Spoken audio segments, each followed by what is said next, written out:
Bismillahirrahmanirrahim. Alhamdulillahilladzi anzalal Qur'ana ala 'abdihi wa rasulihi Muhammad ibn Abdullah liyakuna basyiran wa nadhira wa sirajan munira. Kita lanjutkan pembacaan Mukhtasar Tafsir Al-Baghawi. Tibalah saatnya kita memasuki ayat yang ke-63 yang terdapat di dalam surah Al-Baqarah.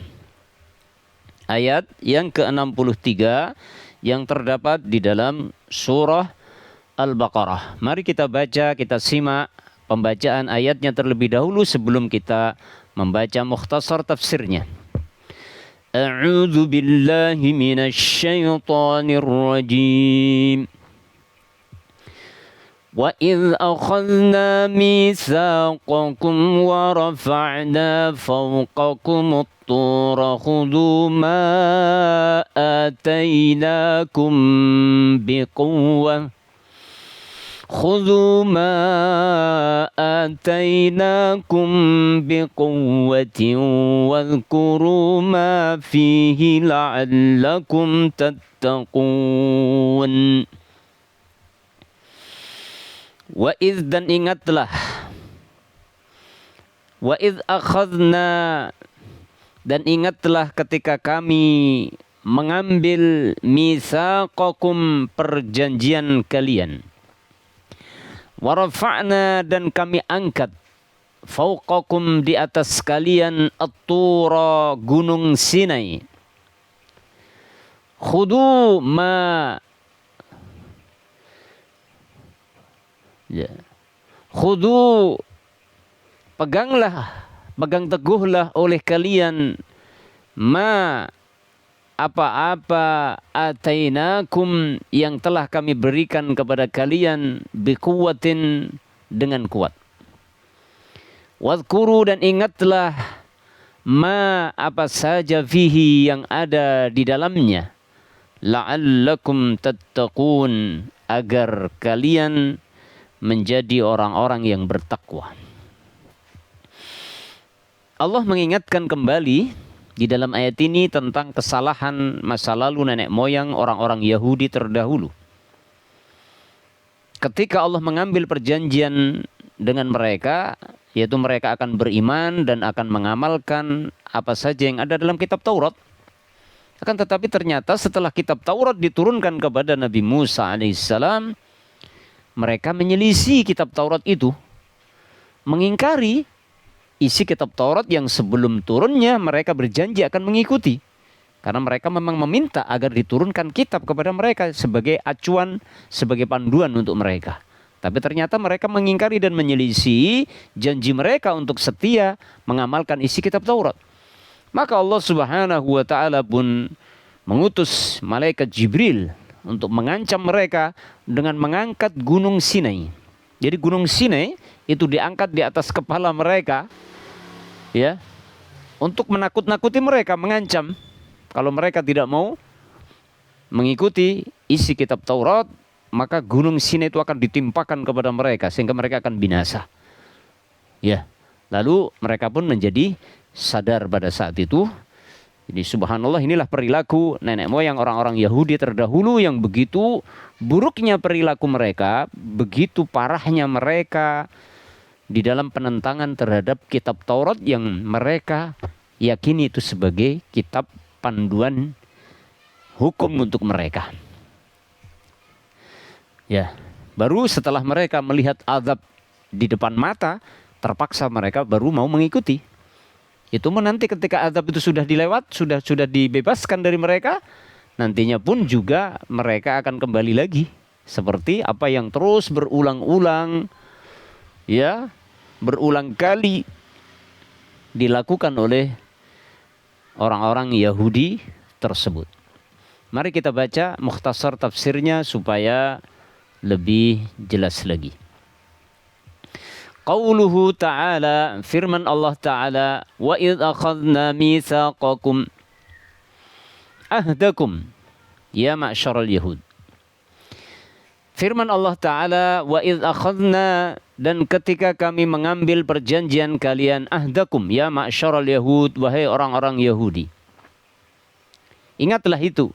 Wa rafa'na fawqakumut tura, dan kami mengangkat di atas kepala kalian Gunung Sinai. Apa itu Gunung Sinai? Wa huwal jabalu bisuryaniyati, yaitu sebuah gunung yang ada di Suryaniyah. Qala Ibnu Abbas, Abdullah bin Abbas mengatakan, amarallahu ta'ala jabalan. Allah memerintahkan kepada sebuah gunung min jibali Palestin, di antara gunung yang ada di Palestina. Fangqala'a, kemudian gunung itu tercabut min aslihi, dari akar-akarnya. Gunung itu terangkat, tercabut dari akarnya. Hatta qama ala ru'usihim, sehingga gunung itu berada di atas kepala mereka persis. Subhanallah. Coba bayangkan, kurang apa lagi Allah telah mengingatkan. Gunung tercabut dari dasar, dari bumi, terangkat di atas kepala mereka, dan mereka melihat dengan mata kepala mereka. Wadzalika annallaha, hal itu dikarenakan bahwasanya Allah Ta'ala anzalat Taurata, karena Allah telah menurunkan kitab Taurat ala Musa alaihi salam, kepada Nabi Musa alaihi salam. Ya. Fa'amara Musa qaumahu, lalu Nabi Musa memerintahkan kepada kaumnya ayyakbaluha, agar mereka mau menerima kitab Taurat itu, wa ya'malu bi ahkamiha, dan agar mereka mau mengamalkan hukum-hukum Taurat. Fa'abau, akan tetapi mereka enggan ayyakbaluha, akan tetapi mereka enggan untuk menerima Taurat lil asali, karena beratnya ajaran Taurat, wal anfali, dan adanya tambahan-tambahan allati hiya fiha, yang ada di dalam Taurat. Wa kanat syari'atan thaqilatan, dan adalah Taurat itu sebuah syariat yang sangat berat bagi mereka, bagi orang-orang Yahudi kala itu. Ya, maka mereka enggan untuk menerima. Ya, akhirnya mereka menyelisih janji. Fa amarallahu ta'ala Jibril alaihi salam, maka Allah akhirnya memerintahkan kepada Jibril alaihi salam, faqala ajabalan, maka Jibril pun mencabut sebuah gunung ala qadri askarihim, ya, sebesar jumlah pasukan mereka. Jadi kalau pasukan Yahudi itu ngumpul, maka gunung yang diangkat itu ya sebesar kumpulan pasukan itu. Farafa'ahu, maka Jibril mengangkat gunung itu, Gunung Sinai, fauqa ru'usihim, mengangkat gunung itu di atas kepala-kepala mereka, misla qamatir rajuli, ya, mengangkat gunung di atas kepala mereka seperti tingginya seorang laki-laki. Maksudnya di atas kepala seukuran tinggi laki-laki. Jadi berarti dekat sekali dengan kepala. Kadzullati, seperti awan. Seperti awan yang ada di atas kepala mereka. Setinggi orang berdiri di atas kepala. Wa qala lahum, dan malaikat Jibril berkata kepada mereka, illam taqbalut taurata, kalau kalian tidak mau menerima Taurat, arsaltu hadzal jabali alaikum, maka aku lepaskan gunung ini menimpa kalian. Langsung ancaman Jibril di depan mata mereka, gunung diangkat Jibril di atas kepala mereka. Khudu, ambillah. Qulna lahum, artinya Jibril mengatakan, kami katakan kepada mereka, khudu, ambillah ma atainakum, ambillah apa yang telah kami berikan kepada kalian. A'tainakum biquwwah, dengan kuat. Ambillah apa yang telah kami berikan, yang Allah berikan kepada kalian dengan kuat, bijiddin, dengan sungguh-sungguh, wajtihadin, dan kesungguhan, wa muwadzabatin, dan dengan tekun. Peganglah dengan kuat, sungguh-sungguh, dan tekun. Wadhkuru, dan ingatlah. Wadrusu, maksudnya udhkuru, pelajarilah oleh kalian, ma fihi, apa yang ada di dalamnya. Waqila ihfadhu, ada yang mengatakan maksudnya adalah ya, jagalah dan amalkan. isi kitab Taurat tersebut. La'allakum tattaqun, agar kalian bertakwa. Jadi mereka harus diancam. Itulah nenek moyang orang Yahudi. Baru mau mengikuti ajaran Allah kalau diancam dengan azab yang berada di depan mata persis. Makanya tidak heran kalau orang-orang Yahudi itu keras kepala, ngeyel ketika tidak ada musibah atau azab yang dilihat mata, itu mereka tidak mau mempercayai apalagi menerima. Ya. Makanya ketika Jibril mengangkat gunung Sinai di atas kepala mereka, hampir saja ditimpakan kepada mereka, mereka baru mau menerima. La'allakum tattaqun, agar kalian bertakwa, likai tanju minal halaki fid dunya wal adzabi fil uqba, agar kalian selamat dari kebinasaan di dunia dan dari azab di akhirat. Fa in qabiltum, maka jika kalian menerima, kalian selamat. Wa illa, dan jika kalian tidak mau menerima, radokhtukum bihadzal jabal, maka aku hancurkan kalian dengan gunung ini. Jibril mengancam. Gunung sudah diangkat di atas kepala mereka. Falamma ra'au, maka ketika mereka melihat alla mahraba, sudah tidak ada tempat berlari lagi lahum bagi mereka anha, dari musibah tersebut, qabilu, maka mereka menerima, wasajadu, dan sujud. Sebenarnya pun mereka tuh ingin lari sebenarnya dari ancaman Jibril itu. Cuman karena sudah tidak ada tempat untuk berlari, nggak mungkin mereka bisa lari dari gunung yang sudah di atas kepala, maka dengan terpaksa mereka menerima dan sujud akhirnya. Begitulah orang Yahudi. Wajalu yulahidunal jabal, dan mereka terus memperhatikan gunung itu di atas kepala mereka. Wahum sujudun, dalam kondisi mereka sujud sambil ngelirik ngelihat gunung yang ada di atas kepala mereka, masih ada nggak gunungnya gitu kan.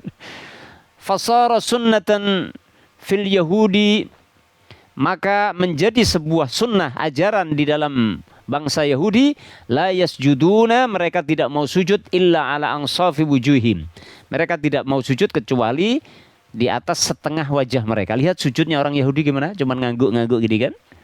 Ya, ketika orang Yahudi itu sujud di depan tembok ratapan, itu mereka hanya menundukkan kepala. Ya, kalau dalam bahasa Arab inhina. Mereka tidak mau sujud, nempelkan yakni wajah mereka ke tanah, nggak mau.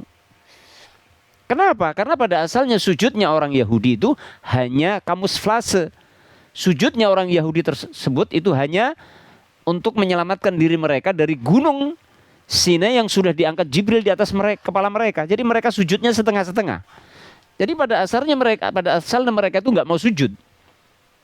Pada asalnya mereka tidak mau sujud kepada Allah Subhanahu wa ta'ala. Itu hal yang dianggap menghinakan mereka, itu hal yang dianggap memberatkan mereka, sujud kepada Allah. Makanya sujudnya itu setengah-setengah, sambil ngelirik-ngelirik gunung Sinainya masih ada nggak di atas kepala mereka gitu.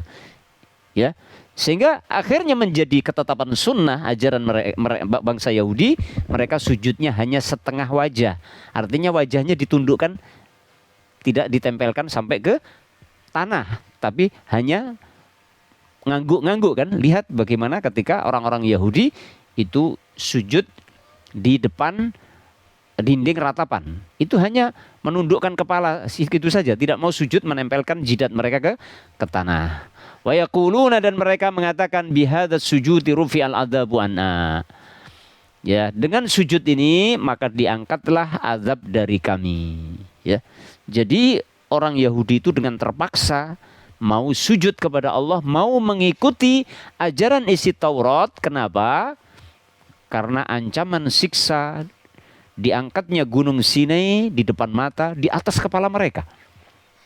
Jadi kalau seandainya mereka tidak melihat azab secara langsung, itu mereka tidak mau menjalankan ajaran kitab Taurat. Apalagi kalau isi kitab Taurat itu berat untuk dikerjakan, apalagi kalau isi kitab Taurat itu bertentangan dengan hawa nafsu mereka.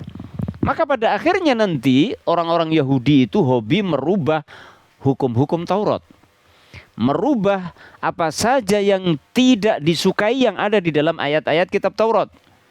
Ya, apalagi ayat-ayat Taurat yang menginformasikan tentang akan datangnya seorang nabi akhir zaman, yang nabi tersebut ternyata bukan dari bangsa Yahudi tapi dari bangsa Arab, dari Quraisy. Makanya selalu ditanamkan kebencian oleh orang-orang Yahudi terhadap bangsa Arab, termasuk diantaranya kepada bahasa Arab. Maka mereka pun berusaha ingin menghapuskan bahasa Arab dari dunia. Demikian, Allah Ta'ala a'lamu bis-shawab.